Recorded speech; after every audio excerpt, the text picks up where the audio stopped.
भाजपनं मराठी हिंदी वादाचं राजकारण हाणून पाडण्याचा आता निर्धार केलेला आहे। भाजपच्या कोर कमिटीच्या बैठकीमध्ये यासाठी रणनीती ठरवण्यात आल्याचं समजतंय आणि यानुसार मराठी हिंदीच्या मुद्द्यावरनं सुरू असलेल्या राजकारणाला आता मराठी अभिजात भाषेचा मुद्दा पुढे करत शह देण्याचा भाजपचा प्रयत्न दिसतोय।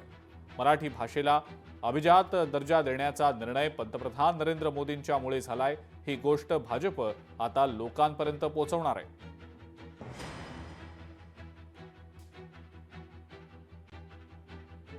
मराठी भाषेला अभिजात भाषेचा दर्जा मिळाला तो मराठी भाषेच्या समृद्धीमुळे मिळाला। मराठी भाषेचं असलेलं साहित्य, मराठी भाषेमध्ये अनेकांनी केलेलं काम याच्यामुळे दर्जा मिळाला।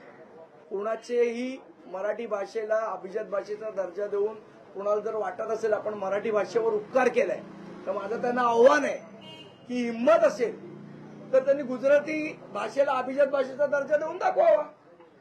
जर तुम्हाला वाटतंय ना तुम्ही एवढे शक्तिशाली असाल, तुम्ही कोणालाही अभिजात भाषेचा दर्जा देऊ शकता, हिंमत असेल तर गुजराती भाषेला देऊन दाखवा।